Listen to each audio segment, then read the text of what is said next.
né? Então vamos começar com esses aqui. Quais são os instrumentos? O que a gente pode dizer dos instrumentos que só o próprio corpo deles é a fonte vibradora? Então, tem alguns que usam baqueta, né, para tocar, por exemplo, gongo é um instrumento idiofone, né? O triângulo é um instrumento idiofone. Todos eles a gente usa uma baqueta, né, para tocar. Só que um deles, por exemplo, a gente usa baqueta metálica, o outro a gente usa uma baqueta madeirada. Então, quando a gente usa a baqueta metálica, eu tenho um triângulo, tá aqui. E agora, quando eu tenho uma baqueta madeirada, eu posso colocar aqui, olha, gongo, prato da bateria, o próprio reco-reco, né? O reco-reco também, você vai lembrar, né? Eu não mostrei aqui nenhum, mas é aquele instrumento que você... o próprio corpo dele, que você passa como se fosse em inglês, o pessoal chama de splashboard, ou woodboard, woodblock, na verdade. O woodblock é outra coisa, mas esses instrumentos que a gente bate com uma baquetinha e faz o som. O woodblock também, né? O bloco sonoro, né? É a mesma coisa. Quando a gente toca, é o próprio corpo que vibra, né? Não tem a membrana, ele não é um instrumento de sopro, não é um aerofone, e ele não é não tem nenhuma corda. Então é fácil você identificar aquele instrumento e colocá-lo lá. Se você pensar em instrumentos que têm essa mesma característica, mas que tocam com uma baqueta metálica, você vai pensar num triângulo, né? Então eu coloquei aqui. É só para descrever agora, para poder a gente trabalhar a questão da inclusão. O que está todo mundo vendo, Amanda, é o software, que é o Mind Maple. Então tem aqui um quadrado, no centro da tela, né? Um quadrado enorme, branco. E aqui eu coloquei uma espécie de balão. Escrevi o nome Instrumentos Musicais. Esse balão ele é ligado por 5 outros menores, por 5 quadradinhos menores. E tem uma linha que vai ligar cada um deles. E cada um deles tem um nome. Eu vou começar falando do membranofone. Depois tem o cordofone, esses dois estão do lado direito. E do lado esquerdo eu coloquei idiofones, aerofones e eletrofones. Esses quadradinhos sempre ligados ao quadrado maior, ou a essa forma, na verdade, oval maior, né, onde está escrito, como eu falei, instrumentos musicais. E eu agora expandi o que estava dentro do quadradinho do idiofone. Quando alguns quadradinhos, eles têm do lado deles uma letrinha mais, um símbolo mais. Quando a gente clica lá, e a gente que faz isso, né? A gente faz quando a gente quer fazer o mapa mental. Então, quando a gente clica lá, aquele quadradinho se expande. Da mesma forma, ele liga uma linha a outro quadradinho e eu posso ligar até diversos quadradinhos mais para frente, tá certo? A gente chama isso de nó e de galho. Então, cada quadradinho desse eu vou chamar de nó e cada linha dessa eu vou chamar de galho. Então, eu tenho um galho inteiro só dos idiofones. E dentro desse galho do idiofone, eu tenho um nó chamado, que é o próximo nó depois do idiofone em si, chamado de baquetas amadeiradas.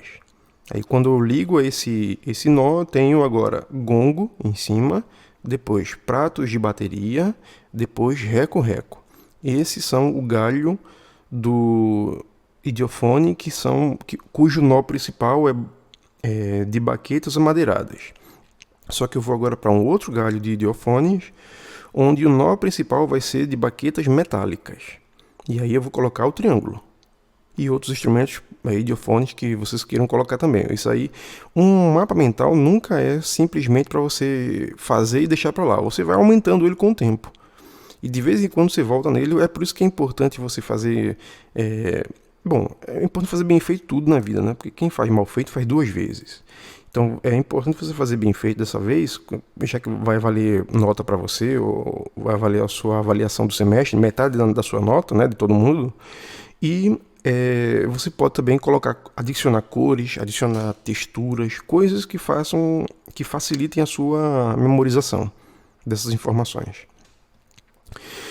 Bom, então, seguindo agora, vamos para um outro galho de instrumentos musicais chamado aerofones, que aqui a gente vai colocar todos os instrumentos que utilizam ar. E aí eu vou colocar em aerofones, vou clicar aqui nesse mais que está do lado de aerofones, sopro e fole. Olha só, então quer dizer que nem todos os instrumentos aerofones são de sopro, gente. Tem alguns que são de fole, não é? Sanfona, por exemplo, eu colocaria aqui. Eu nem escrevi, mas é só para escrever como é que eu faço. Eu clico 2 vezes, ó. Uma outra maneira também é você marcar, eu marquei aqui agora o fole e vou colocar agora insert no meu teclado do computador. Pronto. Se eu mandar inserir, aí escrevo ali agora subtópico. Então eu vou escrever aqui sanfona.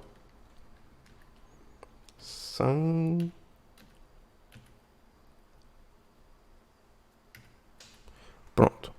Escrevi a palavra sanfona, do enter, tá lá. Sanfona também é de fole, é verdade. Eu vou escrever mais um, vou dar enter, abrir uma outra possibilidade. Um outro instrumento que também é de fole é o harmônio. Vocês já tocaram harmônio? Eu não sei. Eu comecei na minha carreira com harmônio.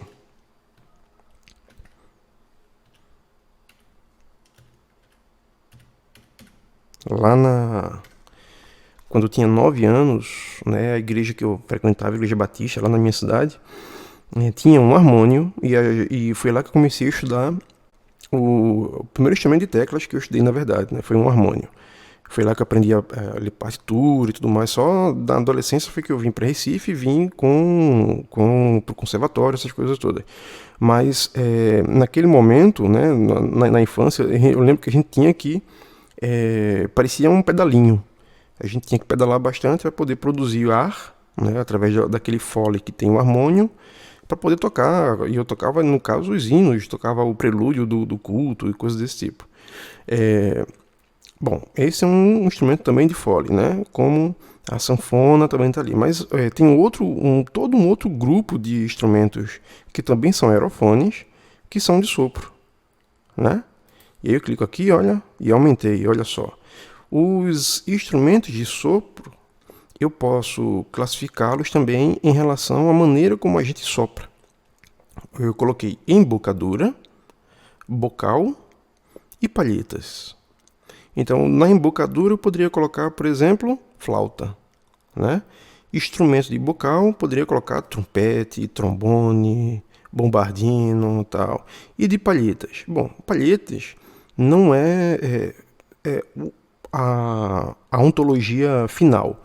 Tem uma outra coisa que a gente tem que pensar aqui, que são, essas palhetas são simples ou duplas, né? Então, se for colocar, por exemplo, um instrumento de palheta simples, eu posso colocar aqui, por exemplo, saxofone. E se eu quiser colocar um instrumento de palheta duplas, aí eu posso colocar ali um instrumento orquestral, como, por exemplo, o fagote.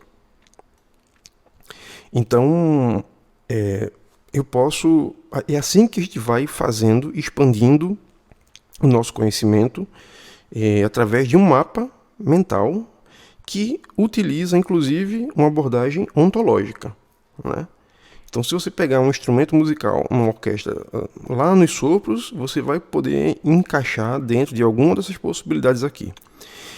E, bom, eu vou até falar um pouquinho disso depois, sobre essas expansões. Vamos pensar aqui agora, antes de mais nada, nos membranofones. Então, aqui, uma outra classe de instrumentos. A gente tem instrumentos e instrumentos musicais são uma classe em si. Dentre todos os instrumentos, de maneira abstrata, eu considero aqui somente aqueles que são instrumentos musicais. Então eu tirei de todos eles, separei, né, na minha abstração aqui, os instrumentos que são musicais. Aí agora eu considero os demais nós que estão ao redor disso daqui como subclasses. Só que em relação à análise que eu quero fazer, eu vou considerar como uma classe também. Então uma classe pode se tornar uma subclasse e pode se tornar, entre aspas, uma superclasse. No caso dos membranofones, aqui eu estou considerando todos os instrumentos que sejam membranofones, então eu vou considerar isso como a nossa nova classe de análise. Aí eu vou clicar aqui nesse mais que eu criei. Pronto. Aí tem aqui uns que são tocados por mão e outros que são tocados por baquetas. E aí eu vou deixar para vocês terminarem, se vocês quiserem, terminar essa ontologia desses instrumentos aí, tá certo? Porque você pode colocar aí, por exemplo, os tocados por mão, pandeiro, né? É um exemplo.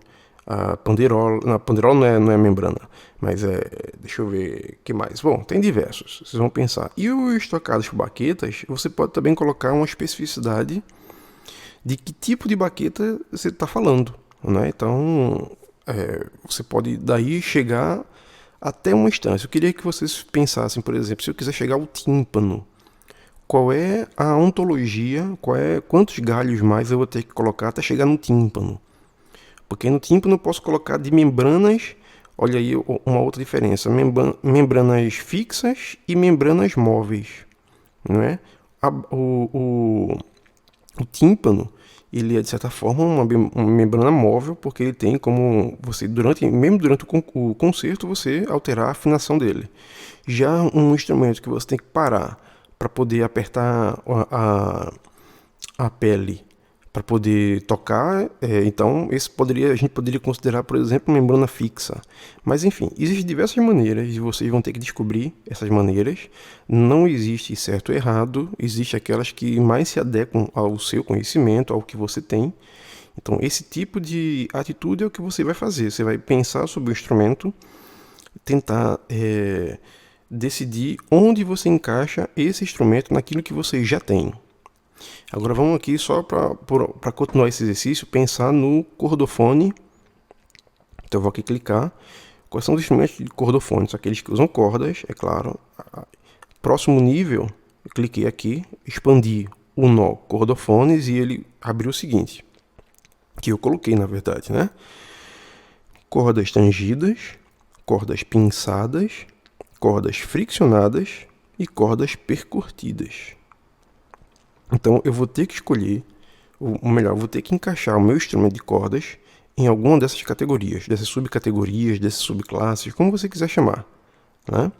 Só que eu tenho aqui um violino em casa. Então onde é que eu vou colocar o meu violino? Eu vou colocar em cordofones, sem dúvida alguma, né? Agora, eu vou colocar em cordas percutidas? Não, claro que não. Eu tenho um violino com cordas que usam um arco. Então eu vou colocar em cordas friccionadas. Então eu vou colocar aqui, ó, clicar no mais, pronto. Só que existem duas famílias pelo menos de cordas friccionadas, né? Cordas que a gente usa arco, vamos dizer assim. Tem aquela família que é da bráquio, ou seja, aquelas que a gente usa no braço, né? Tem aquela família que a gente usa, eu coloquei aqui muito entre aspas, tá? Da gamba, que é a família de instrumentos que a gente toca com o instrumento praticamente entre as pernas ou o arco na posição horizontal em relação ao corpo, no nosso corpo, né? Então aqui eu poderia colocar, por exemplo, no da gamba, eu poderia colocar o violoncelo e o contrabaixo, né? O grande contrabaixo, e diversos outros também, né? E no caso da família da bráquio, eu posso colocar o violino, a viola, a rabeca. Eu coloquei aqui, como eu falei para vocês, não é exaustivo. Vocês podem fazer uma tabela muito melhor do que essa daí, muito mais completa. É somente o exercício para que vocês entendam como utilizamos uma ontologia enquanto pesquisadores, enquanto estudiosos de música e de instrumentos musicais, tá certo? Aí agora eu quero encaixar esse violino que está aqui perto de mim. Então eu vou colocar esse violino como o meu próprio violino. Então eu faço um recorte de todos os violinos que existem no mundo. Somente esse que está aqui comigo é o meu. Então esse daqui é a última instância da minha análise. Eu queria saber como é que eu encaixo esse instrumento que eu tenho aqui no universo de todos os instrumentos. Pronto, então já sei. Eu vou colocar aqui. Vai ser no local de violino, né? Ele não é uma viola, e o que é que faz com que esse violino não seja uma viola? O tamanho dele é menor, A disposição das cordas é outra, também são 4 cordas também, mas as cordas não são Dó, Sol, Ré, Lá. Né? Então, como não são Dó, Sol, Ré, Lá, eu vou pensar que esse violino agora, mesmo que eu não saiba quais são as cordas, vou descobrir quais são as cordas ainda, tudo mais tal, mas é mais para ser um violino do que para ser uma viola. Depois eu vou pesquisar e aí eu vou ver que as cordas que são as cordas de um violino mesmo, e eu confirmo o meu estudo, o meu conhecimento. Aqui tá para vocês de uma maneira gráfica ou pelo menos a ontologia dos instrumentos que a gente estudou nesse momento até chegar a uma instância. A gente partiu do mais abstrato possível até chegar a uma instância a mais concreta possível. Então, isso daqui é uma ontologia. Pronto, agora que a gente já viu as ontologias, vamos ver então uma aplicação prática aqui, como é que a gente faz para entender esses instrumentos que a gente viu, em que a gente não sabe muito bem onde encaixar. A gente está vendo aqui um instrumento musical que está dentro de uma redoma, né, do próprio museu, e ele tem é como se fossem 2 violões que disputam o mesmo braço de violão. Então fica um para cima, outro para baixo. A diferença é que o corpo do que está para cima é um corpo vazado. Então o instrumento em si, ele tem um elemento vazado. Eu posso colocar o braço, né, se eu for tocar esse instrumento, eu posso colocar o meu braço e tocar como se fosse um violão, e ele vai ter uma proteção agora, né? Esse elemento vazado do corpo do violão vira como se fosse uma borda, uma proteção. É um instrumento curioso, né? Mas provavelmente eu poderia tocá-lo utilizando os princípios que eu entendo, ou que eu conheço do violão mesmo violão popular, né? Do lado dele está um alaúde, né, que a gente também já conhece. Olha aí, agora um alaúde diferente, né? Notem que a gente conhece o alaúde com aquele corpo meio como um pingo. E esse daqui é um instrumento que tem um corpo diferente, tem um corpo em formato mais losango, é mais próximo de um losango, né? Então, enfim, a gente não tem como ouvir o som dele, né? Porque, afinal de contas, é um museu, o instrumento não sai daí, ninguém pode tocar. Mas eu também suspeito que pessoas que consigam tocar um instrumento cordofônico conseguiriam tocar ele também, né? E é um instrumento, a gente vê também ser muito antigo, né? Deve ser um instrumento renascentista, parece muito com um instrumento dos menestréis, né? Ou dos trovadores, enfim. Seguindo. Do lado dele, nós temos outros instrumentos de percussão que, na verdade, são, olha só, de metal, né? Ao que parece. São cilindros, na verdade, que lembram um pouco vasos de porcelana, vasos de barro, só que eles têm um orifício, eles são vazados. Na verdade, eu acredito até que isso não seja metal, isso deve ser tinta. A tinta, agora eu não lembro, que faz tempo que eu não fui nesse museu, então pela imagem eu não consigo realmente dizer. E em cima dele tem um trompete lá todo trabalhado, um trompete bonito, dourado, né? Aí sim, de metal, a campana toda, acho que parece ser ouro ou algo desse tipo. E aqui a gente tem diferentes tipos de instrumentos de uma categoria que a gente nem falou, mas eu coloquei lá também, que são os instrumentos elétricos. Olha só, os eletrofones. Os eletrofones são aqueles instrumentos que, apesar de terem cordas, não tocam se não tiver energia elétrica. Apesar de terem teclas, não tocam se não tiver energia elétrica, como é o caso de um teclado, né? Como é o caso de um piano digital, por exemplo. Então, tem uma outra categoria aí nova que a tecnologia faz com que... e é isso que a gente precisa entender, que a ontologia ajuda. A gente consegue encaixar instrumentos musicais, mesmo que esses instrumentos não caibam naquele momento em nenhuma categoria. A gente vai expandir essa categoria no nosso conhecimento e a gente vai colocar de alguma maneira eles lá, né? Olha aí, os instrumentos eletrofones estão aí. Do lado também dos saxes. e de outros instrumentos bem bonitos. Aqui são uma flauta, duas flautas e tal, pronto. Aí agora a gente tem esse instrumento que, notem, é um instrumento bonito, exótico e no mínimo curioso. É um instrumento que se toca com arco, né?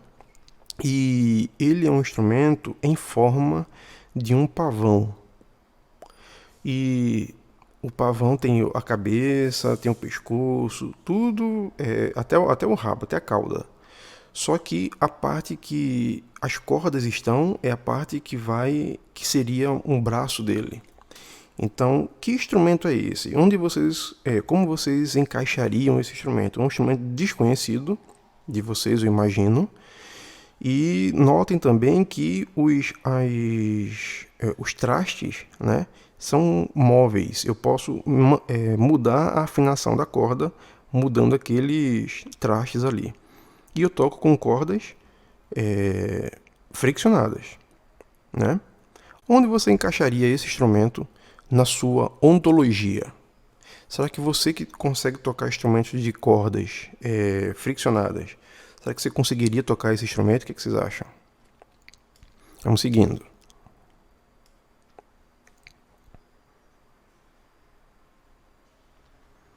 É um instrumento bonito mesmo, né? Bom, esse outro instrumento daí, olha, também, todos esses são instrumentos antigos, né? É um instrumento também é um pouco menos extravagante, na verdade, mas olha, notem que ele parece uma tábua de madeira que você coloca as cordas, dispõe as cordas em cima dele, que parece que tem mais do que 6 cordas, não é? Então é uma tábua larga, não dá para você tocar ele, por exemplo, como um violão. Então, como é que você toca? Toca ele, por exemplo, numa superfície, numa mesa ou algo desse tipo, né? E é um instrumento antigo, né? A gente percebe que não é um instrumento dos mais... Eu imagino que a própria caixa acústica dele seja a madeira que está embaixo dele. Mas a gente pode dizer que esse instrumento é ultrapassado? Não. Eu vou até dar um exemplo para vocês de uma imagem aqui vamos dizer assim, uma versão mais moderna desse instrumento. Eu vou usar um vídeo, um trechinho do vídeo, né? Porque por questões de direitos autorais a gente não pode estar passando o vídeo todo aqui e tal. Mas esse vídeo você pode encontrar no YouTube também, da banda Walk of the Earth. Eles fazem música com brinquedos musicais, com coisas bem diferentes, assim. Então, adolescentes geralmente gostam dessa banda. Então, eu vou mostrar para vocês aqui um trechinho de uma versão desse instrumento, que eu vou repetir a descrição. É uma tábua que parece um braço de violão, só que é muito mais largo. E se isso fosse o braço do violão, o corpo não tá. Só é a tábua, só é o braço do violão. A gente não tem o corpo do violão, não tem a parte das cravelhas, não dá para ver, né? Como se fosse naquela parte das cravelhas, das tarraxas do violão, digamos assim, né? Então é simplesmente um pedaço de madeira largo com uma ponta, é quase um monocórdio. Não é um monocórdio porque não só é uma corda, né? Mas é um instrumento quase pitagórico, quero dizer. Então vamos ver agora um vídeo com a versão dele um tanto mais moderna. Pronto. Vou só dar uma pausa aqui para descrever.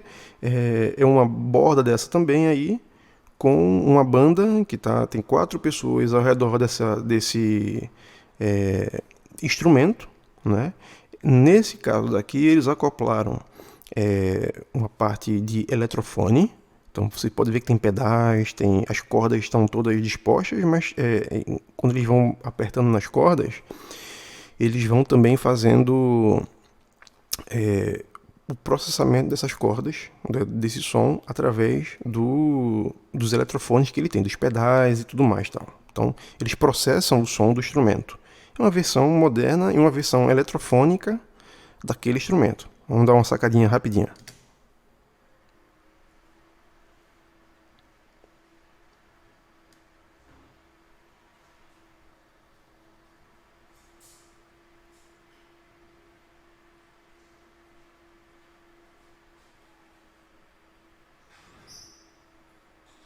Pronto, aqui já voltamos para o museu. E agora a gente tem novos tipos de instrumento aqui também. Nesse caso aqui é um instrumento de cordas ainda, mas bem fininho, olha aí. Então esse daqui parece ser... o formato do corpo do instrumento é um pingo, né? Parece ser um instrumento de origem árabe, pelo alto relevo, né? É um instrumento talhado, é um instrumento muito bonito, inclusive, trabalhado com motivos árabes, né? Nessa talha. Esse daqui é um dos precursores do violão, né? Na verdade, mas onde você colocaria? Como é que você classificaria esse instrumento se você não soubesse qual é? Não vou dizer qual é. Agora, notem que ele tem tem 2 cordas unas e 4 cordas duplas. Então tem 1, 2, 3, 4, 5, 6 cordas. Só que, digamos assim, os 2 bordões, as notas mais graves, elas são unas. É uma corda só em cada disposição. E da primeira até a quarta, a gente tem cordas duplas, né? É um instrumento que também parece um instrumento árabe, né? E tem muitas cores. Ele é um instrumento que o corpo do violão também, ele lembra um pouco aquelas formas, aqueles afrescos árabes, né? Parece ser um instrumento renascentista. E ele tem traste, ele não é fretless, ou seja, não é aquele instrumento do braço liso, sem traste nenhum. Ele tem trastes, os trastes são fixos, não são trastes móveis. Alguns instrumentos a gente pode mudar os trastes, né? A gente pode, através daquela chavinha, eu posso mudar o tamanho do traste para poder mudar e experimentar diferentes afinações. Não é o caso dele. Esse instrumento lembram um violão à disposição de um violão moderno, mas ele não é um violão. Então, como é que você colocaria? Será que você conseguiria tocar esse instrumento, gente? Próximo instrumento, olha que curioso, é um instrumento de cordas também, só que ele tem ou aquilo mais próximo de teclas embaixo dele. O formato dele é um formato um pouco mais arredondado, ele tem um braço num corpo que lembra o formato de uma palheta de violão, né? Só que aí segue as cordas dele, só que lá embaixo, onde seria o cavalete dele, né? A gente tem algumas teclas que mudam a afinação dele. É ali que a gente afina o instrumento. Então, e esse instrumento aí, como é que ele entraria na sua análise ontológica?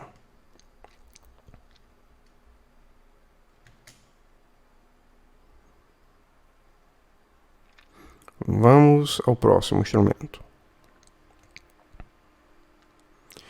Olha aí, esse instrumento já é bem mais famoso, não é?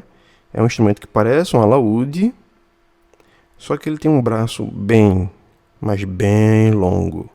E a gente não toca todas as cordas do braço longo, né? A gente toca somente uma partezinha curtinha dele. É um instrumento renascentista, medieval, renascentista, acho que é renascentista mesmo. E ele é um instrumento que tem uma corda muito longa, um braço muito comprido. Por quê? Porque quanto maior, quanto mais grossa a corda, mais grave aquela corda vai soar, né? Mais grave o instrumento vai ter. Então, esse instrumento, que também tem nome, é um instrumento que entraria em que classificação de instrumentos na sua ontologia? Então, você precisaria reconfigurar o que na sua maneira de aprender sobre instrumentos de cordas para poder classificar esse instrumento, né? É um instrumento que a gente toca que tipo de música? Será que não teria emprego para ele hoje em dia também? Será que poderia ser ele só... Por que o emprego dele ficou restrito ao passado? Por que não tocaríamos ele hoje em dia? Então, quando a gente analisa uma tecnologia, e a gente está fazendo isso, a gente está analisando tecnologias musicais, né, não digitais, a gente precisa pensar também nas razões pelas quais aquilo deixou de ser útil ou deixou de ser usual, né? Às vezes é por questões estéticas, Às vezes é por questões tecnológicas mesmo, um instrumento superou e tem mais facilidades, então às vezes é uma questão de mercado. Existem muitas possibilidades que podem responder pelo uso ou desuso de determinada tecnologia. E às vezes a gente até volta a utilizar uma outra tecnologia porque a resposta moderna àquele problema não resolve. E eu posso dar um exemplo para vocês. Ninguém de vocês provavelmente vai procurar uma pizzaria para ir com seus amigos só porque a pizzaria tem os fornos em micro-ondas mais modernos, né? Quando a gente escolhe uma pizzaria, a gente quer uma tecnologia bem arcaica, a gente quer fogão de lenha.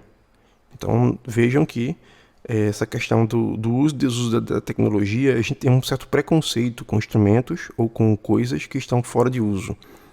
E a gente costuma dizer que é moderno aquilo que a gente está usando, ou que não usa ainda, mas já vai usar, porque já dá para ver a tecnologia chegando.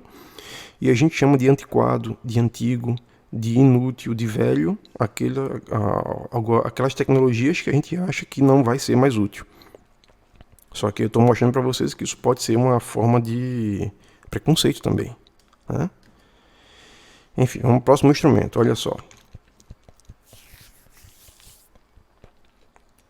O próximo instrumento é um instrumento muito bonito, que parece uma lira. São cordas, na verdade tem um arco e parece que é um barco, é uma escultura na verdade, né? E essa escultura parece um barco, ou pelo menos lembra o barco, e a parte que lembra a haste da vela, né? Nesse lugar a gente amarra uma corda numa ponta e amarra outra corda na ponta do barco, na proa do barco. E são muitas cordas que a gente faz a mesma coisa. Cordas grandes e vai chegando até as pequenininhas. Então a gente vai ligando uma ponta a outra e aí a gente constrói uma espécie de lira na descrição do instrumento. Então vou deixar aqui para poder soltar para vocês. O que é que a gente faz então? Ou melhor, como é que a gente faz para classificar esse instrumento naquela ontologia que vocês viram? E esse outro instrumento daí, olha, parece que são duas cabaças de coco, né? Lembra muito um marimbau nosso, né? Digamos assim, um berimbau com uma cabaça de coco embaixo e uma cabaça de coco em cima. Só que esse berimbau, ele não tem uma madeira torta, uma madeira curva, não é um arco, é uma madeira reta. E essa madeira tem trastes e é sobre essa madeira que a gente amarra as cordas e amarra numa ponta e na outra. E estes trastes são móveis, a gente pode colocar os trastes para cima e para baixo para mudar a afinação. Aqui mais uma vez aquele instrumento que eu mostrei para vocês, que parece um pavão, e aqui um outro instrumento com uma viola, né? Uma viola também toda trabalhada, uma viola, não viola de arco, uma viola tangida, né? Toda trabalhada, também bonita, provavelmente essas extravagâncias são encomendadas ou são marcas de algum fabricante da época. Aqui a gente já tem um violino Stradivarius, no caso. Aqui um outro instrumento que parece também daquele, lembra o instrumento árabe, né? Onde você tem a madeira, é como se fosse uma viola, um alaúde, ou melhor, um banjo, por conta do formato, não é? Só que ele tem, na outra ponta, ele tem o braço do violão, do instrumento, ele tem uma cabeça curva, né, para trás e descansa sobre o que parece ser também uma cabaça de coco. E aí o instrumento está na horizontal e a gente pode ver também nele as chaves que fazem com que a gente afine, né? E aí, que tipo de instrumento será que é esse daí? Como é que ele se encaixa na sua ontologia?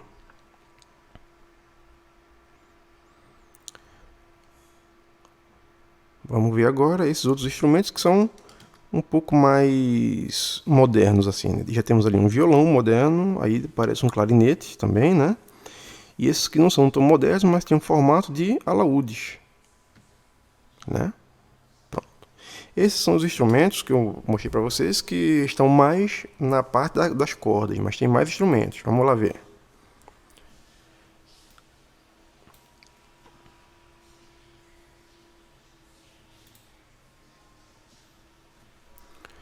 Vamos pensar um pouquinho nos instrumentos de teclas. Olha só, aí temos um instrumento de teclas que parece um piano e é belíssimo, todo trabalhado, né? Todo cheio de afrescos, de figuras geométricas. E aí ele um pouquinho mais de perto, é que lá não pode filmar, então eu fazia essas fotos bem rapidinhas. Aqui a gente tem um piano daqueles antigos que inclusive tem vela perto dele. Aquelas que parece o piano, que na verdade não era um piano que o tropeço tocava, né? O tropeço da família Monstro, da família Adams. E é um instrumento daqueles, né? Que a gente viu tantas e tantas vezes em tantas histórias do século passado, na verdade do final do século XIX, começo do século XX, né? É um instrumento belíssimo também. E uma pianola, na verdade. Aqui a gente tem um outro instrumento de teclas ainda mais antigo, isso não é um piano, e ele é um instrumento que tem 2 andares de teclas, digamos assim, né? É um móvel enorme de madeira e parece ser um controlador, ou seja, com essas teclas aí a gente pode controlar algum instrumento que pode ser inclusive um órgão, mas no caso daí não parece ser um órgão não, na verdade. Temos um teclado pequeno embaixo, um teclado pequeno em cima, uma madeira antiga que está toda trabalhada, toda cheia de motivos renascentistas, e nela se lê em latim: Musica dulci laborum levamen. Eu acho que é isso. Que poderia ser traduzido mais ou menos. Bom, a ideia que ele quer passar é uma música agradável, o trabalho trabalho leve. Pronto, música agradável, trabalho leve. É a mensagem que ele está dizendo lá.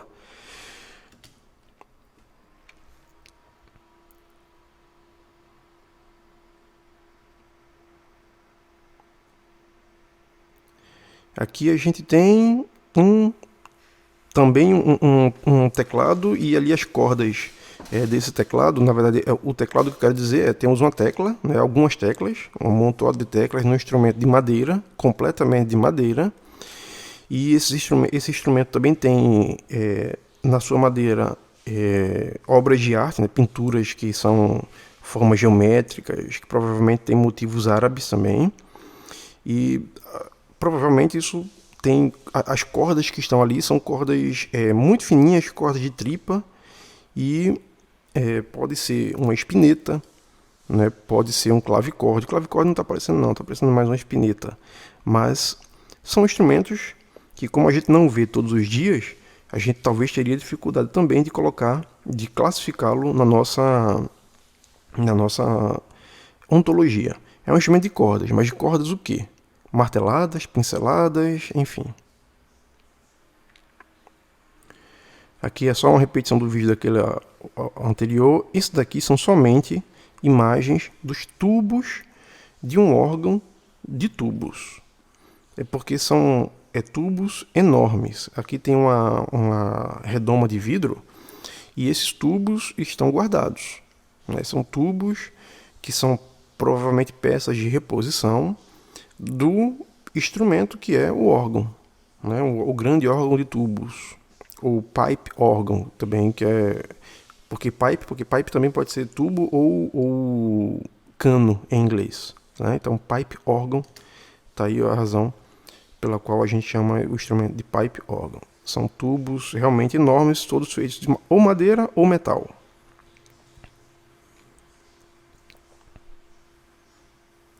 E aqui a gente tem uma espineta, belíssima também. Naquela época as pessoas tinham na tampa, né, a tampa do instrumento também servia para colocar alguma pintura. Então ali algum artista provavelmente fez isso talhado. Isso era o instrumento da classe mais rica, né? O instrumento tem uma tecla, tem teclas pretas e na verdade na cor invertida. Enquanto o piano convencional hoje em dia tem teclas brancas e teclas pretas sobre estas teclas brancas, aqui a gente vê o contrário, como se fosse um cravo, mas ainda assim não é um cravo.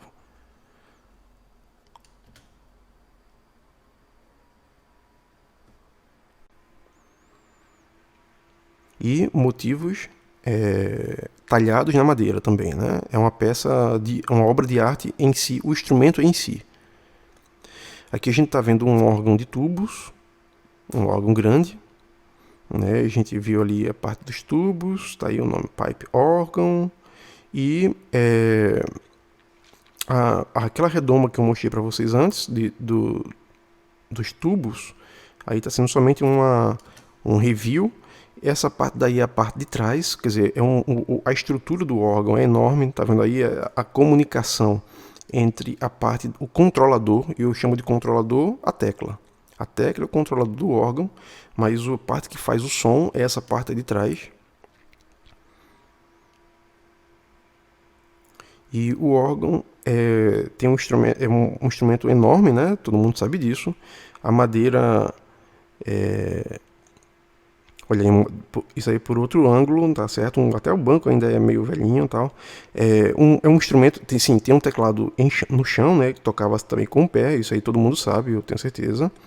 Então, o órgão em si, esse órgão de tubos, é um instrumento que ocupa uma sala inteira, né? Parece mais um confessionário. Aqui a gente está vendo um instrumento também curioso de teclas, que tem duas teclas, só que ele já é um pouquinho maior, né?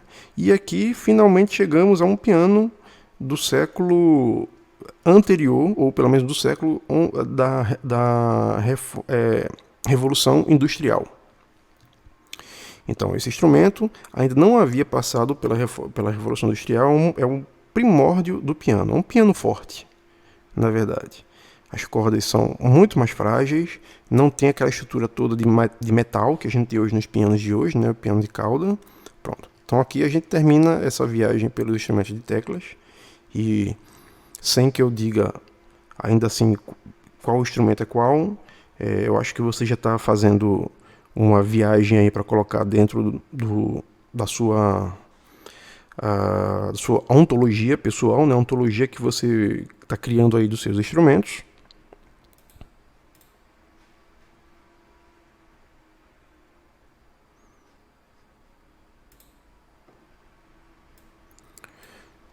Então vamos pegar aqui mais uma parte, que são os metais, né? A gente viu primeiro um grande sino, e agora a gente está vendo aí uma matraca, na verdade. Essa matraca, não sei se é de metal realmente, mas está aí perto desse grande sino, mas é um instrumento de percussão, né? Ali temos alguns cilindros, alguns objetos e outros sinos, aqueles sininhos, né? Tipo chimes mesmo. Aqui agora a gente está vendo os motivos de um desenho que parece ser da América pré-colombiana, e eles compõem um grande e belíssimo gongo de metal. E aqui a gente está revendo, na verdade, aqueles instrumentos de cordas que são árabes, que parecem um instrumento... É um instrumento extravagante, né? Parece um instrumento... como o nosso bandolim ou algo desse tipo, banjo, só que com um braço muito mais longo e com os trastes móveis. E ali está a gaita de fole, né, que vocês veem muito na música irlandesa. E aqui é um violoncelo belíssimo, com todo trabalhado. E aqui a gente vê agora tímpanos, trompas, aquela pequena harpa. Esse é um instrumento de percussão enorme. E aqui um outro instrumento de percussão, que é um gongo, na verdade. E aqui colocaram lá no museu, eles acharam que isso daí caberia também em instrumentos musicais, que é um cuco, um relógio cuco enorme, né? E vocês colocariam um relógio cuco com que classificação na ontologia de vocês? Fica aí a pergunta. Aqui a gente tem instrumentos de sopro que são em forma de uma cobra, na verdade, né? Instrumentos, a campana é a parte mais... A cobrinha vai ficando mais larga e a parte mais larga é a parte que seria, entre aspas, a campana, a parte onde sai. Mas a parte do rabo, a cauda da cobra, seria justamente a parte onde a gente sopra.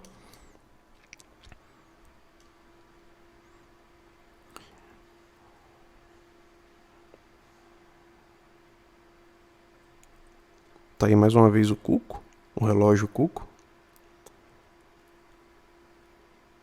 Pronto. E para encerrar essa viagem ao museu, a gente vai ver agora instrumentos de sopro.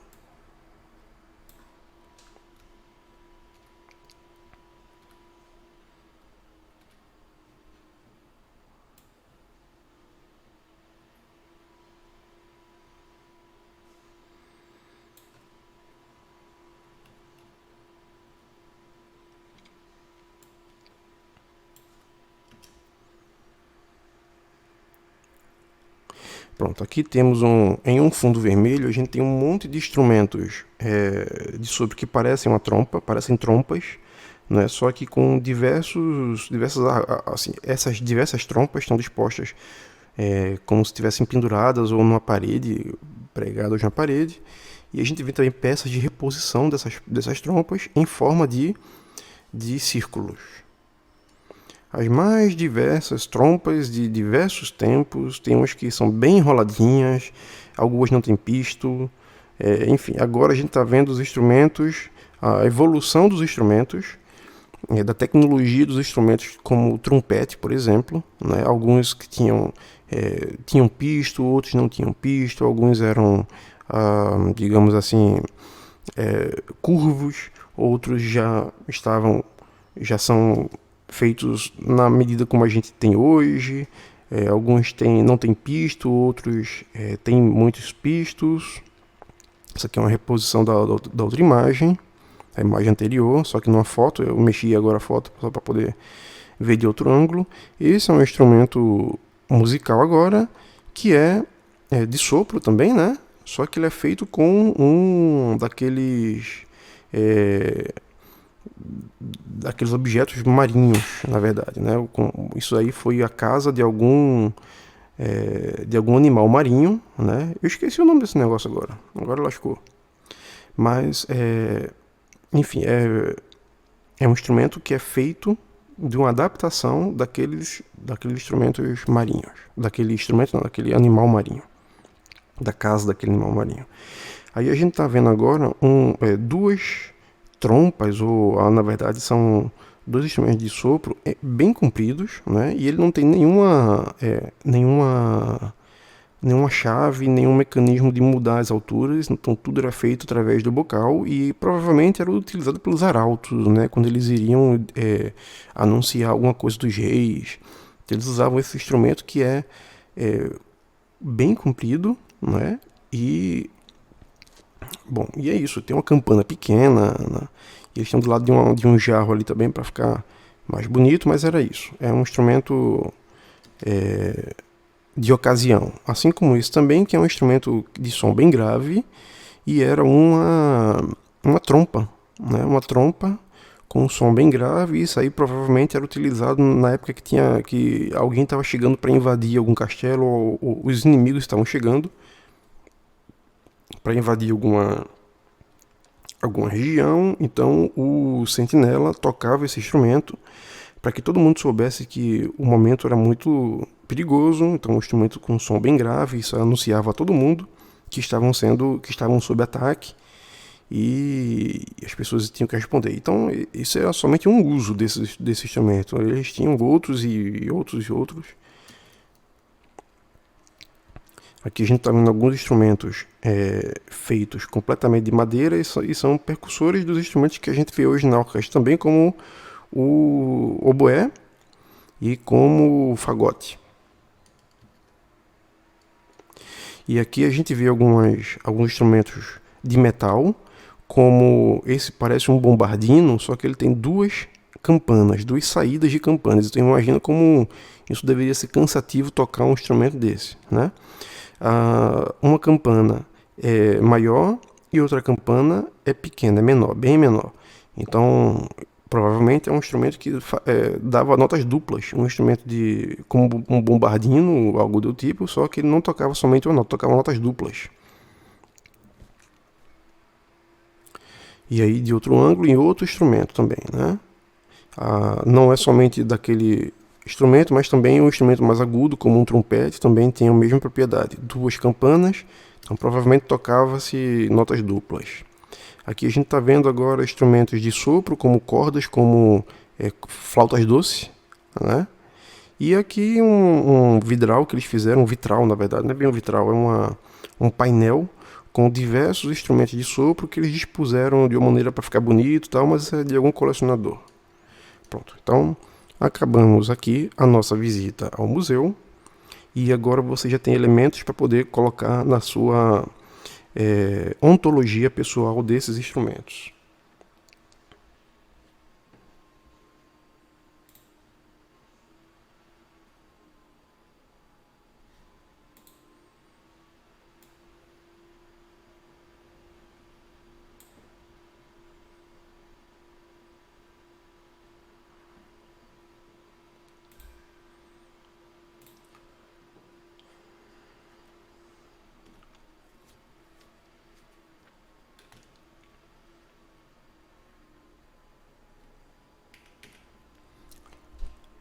Bom, gente, então voltando aqui, o terceiro passo que você vai fazer depois de descobrir qual é o instrumento, mesmo que você não saiba responder as 3 perguntas, você vai poder pelo menos guardar as informações sobre determinado instrumento, até que você descubra o nome certo e tudo mais.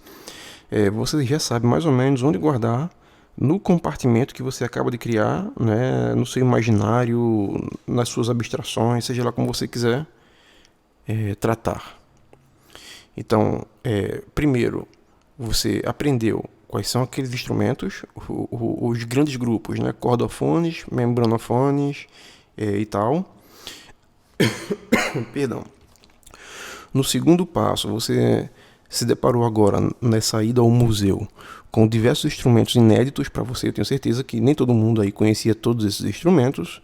Então, mesmo aqueles instrumentos que você não conhece, você agora fez associações, né, para poder dizer, não, esse daqui que é com cordas eu colocaria, pelo menos seguramente ele seria um cordofone. Agora eu não sei se eu vou colocar na corda friccionada, na corda tangida, então aí é diferente, né? E chegamos então ao terceiro passo da utilidade de uma ontologia. Toda nova informação será alocada aí sempre que extrapolar o padrão existente até o momento o conhecimento foi expandido e o processo se repete do início. Ou seja, você provavelmente teve que criar uma categoria diferente para colocar o relógio Cuco na sua ontologia aí pessoal, não é? Então, você verificou que, bom, de qualquer forma, o relógio Cuco, ele é um instrumento que tem música. Talvez a música dele até pode não variar, mais ou menos como uma caixinha de música, né? Uma caixinha de música é um instrumento musical, até certo ponto, né? Ou não. Então, essa é a discussão. Se você acha que uma caixinha de música, assim como um relógio Cuco, não são instrumentos musicais, você precisa elaborar uma defesa disso e colocar, inclusive, fora desse escopo que a gente chamou aqui de instrumentos musicais. Se você, ao contrário, e como a pessoa que organizou aquela exposição, se você acha que o relógio Cuco é um instrumento musical porque, apesar de ser um relógio ou algo desse tipo, mas ele tem melodias, essas melodias são tocadas, elas têm... eu posso variar, eu posso mudar as melodias que tem lá, ainda que sejam pequenas, enfim, ainda que sejam limitadas, eu quero dizer, Você pode tentar justificar e colocar em alguma categoria, né? Agora, onde você colocaria, por exemplo, um CD player? CD player é um negócio antigo, é da minha época, mas é um negócio que serve somente para tocar música. Que tipo de instrumento é esse? É um instrumento musical? Um CD player. Você pode chegar à conclusão de que um CD player é simplesmente um CD player, mas talvez isso não satisfaça. De qualquer forma, a resposta precisa é o menos importante. O importante é que você consiga organizar as informações na sua mente de maneira que quando você se deparar com situações semelhantes, você possa fazer essas associações e possa assumi-las, ou quando você se deparar com situações que são inclusive bem diferentes, que você possa excluir por um critério que para você fique claro. Então, eu vou dizer que CD player não é um instrumento musical porque eu não consigo tocar a música, não consigo fazer com que a música toque em outra tonalidade, por exemplo, não consigo fazer... eu não consigo criar uma música nova nele, eu não consigo tocar de maneira diferente e, por isso, eu vou colocar em outra categoria. Então, você pode criar uma nova categoria chamada de tocadores de música apenas, reprodutores de música. Então, você coloca lá. Mas e aí? E o computador, como é que seria nesse caso? O computador pode ser considerado um instrumento musical? No computador você consegue... primeiro, você consegue tocar um computador, porque você consegue fazer música única, original, com todos os critérios que uma música pede, através de um computador. E aí a gente pode considerar um computador como um instrumento musical? Então fica aí mais um questionamento que a gente não vai poder responder agora, porque essas aulas, infelizmente, são gravadas. Bom, mas vamos seguindo. A gente está falando de ontologia e a gente viu as aplicações de ontologia eu dei algum exemplo rápido sobre como é que a ontologia como é que a gente utiliza ontologia na área da filosofia, como é que ela surgiu, na verdade. Também usei o exemplo da caneta para poder mostrar como é que a gente pode fazer uma ontologia orientada ao objeto, né? E agora a gente viu a ontologia aplicada aos instrumentos musicais. E aí vocês também estão vendo que não é tão simples quanto parece colocar determinados objetos ou seres, inanimados que sejam, mas sim, ainda assim seres, nessa abordagem ontológica que a gente está tentando criar aqui, né? E agora a gente vai passar um pouquinho rapidamente, só para deixar com vocês com gostinho e vocês saberem disso e perguntarem lá no CE, o que é a taxonomia de Bloom. A taxonomia, primeiro, taxonomia é um termo que vem da biologia. Quando a gente quer fazer uma, entre aspas, tá, gente? Com muitos aspas. Quando a gente quer fazer uma ontologia dos seres vivos, a gente usa, na verdade, a gente está falando de uma taxonomia. Então, por exemplo, se eu vou falar sobre entomologia, o estudo dos insetos, então eu vou fazer uma taxologia dos insetos. Tem insetos que... Todos os insetos vão ter 6 patas, 6 patinhas. 3 de um lado, 3 do outro. Esse é o que caracteriza o inseto. Agora, alguns deles vão ter uma asa que vão chamar de coleópteros, outros vão ter uma outra asa de outra maneira diferente, e por aí vai. Então, a gente fez aí, nesse caso, lá na biologia, uma taxonomia dos insetos. A taxonomia de Bloom não tem a ver com inseto, mas tem a ver com a maneira como as pessoas aprendem. Será que tudo que a gente aprende da mesma maneira? Para Bloom, não. Para Bloom, existem diversos tipos diferentes de conhecimento. O conhecimento pode ser cognitivo, ele pode ser um conhecimento afetivo e ele pode ser um conhecimento psicomotor. E aí eu sempre uso esse exemplo da taxonomia de Bloom, por exemplo, para ensinar lá na aplicação, quando a pirralhada... vocês vão ver isso quando vocês estiverem em sala de aula. Tem sempre aquelas pessoas que só querem saber de instrumento, não querem saber de nada do resto do assunto. Não querem saber ler, não querem aprender a ler partitura, não querem apreciação musical, querem tocar. E tem aquelas outras pessoas que são mais introspectivas, talvez, não sei se é bem essa palavra, mas elas preferem 1000 vezes uma aula teórica, 1000 vezes aprender teoria musical, 1000 vezes discutir um assunto em apreciação musical do que tocar o instrumento, né? E aí, essas pessoas, normalmente, elas chegam e dizem, não, eu vou deixar para estudar na véspera da prova. E eu costumo dizer que, no caso do instrumento musical, seja ele flauta doce, seja ele violão, que são os instrumentos musicais que as crianças lá da aplicação estudam, não adianta. Bom, se você, numa matemática de padaria básica, né? Se você estuda meia hora em um dia, e imaginando que você só estude de segunda a sexta, você não estudou 2 horas e meia. Bom, vou colocar de outra forma. É diferente você estudar meia hora por dia durante uma semana do que você estudar 2 horas e meia em um dia só o seu instrumento, uma vez por semana. Porque o conhecimento, ele se manifesta, ele se concretiza. Esse tipo de conhecimento, que é o psicomotor, ele precisa de treino. Eu dou o exemplo também que ninguém aprende a andar de bicicleta lendo o manual da bicicleta. Muito menos ninguém aprende a dirigir, ou ninguém vai fazer o teste da carteira de motorista lendo o manual do carro 2 dias antes do dia da prova.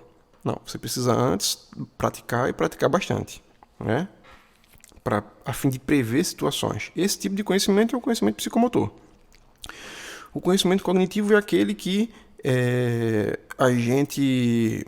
Na verdade, eu dou um exemplo que é péssimo, mas o que eu também já fiz muito quando eu era adolescente, que é você pegar um assunto de história, por exemplo, ler na véspera da prova, aí faz a prova, tira 10 e no dia seguinte não lembra mais de nada, não sabe mais de nada do que foi aquilo, porque o conhecimento não se concretizou, ele era somente informação.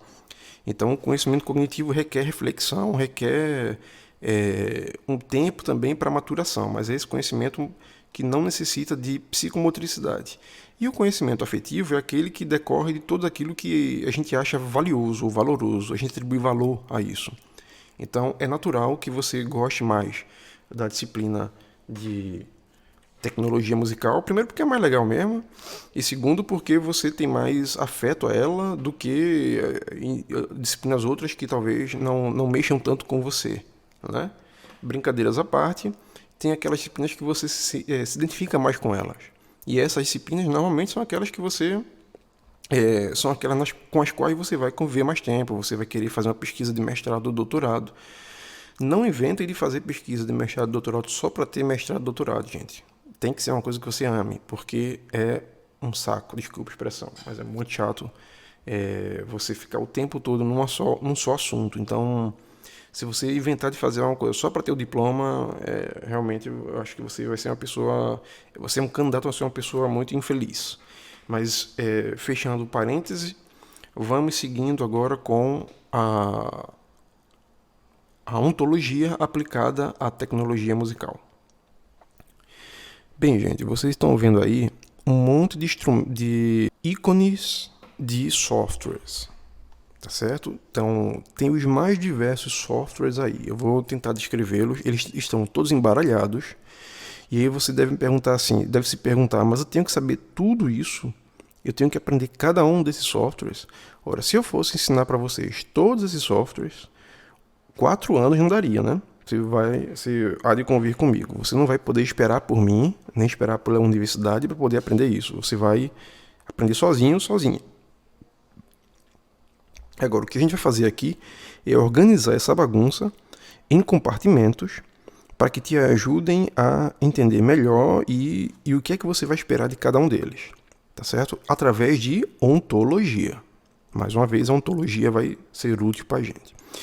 Então, o primeiro ícone que vocês estão vendo ali é o logo do Max.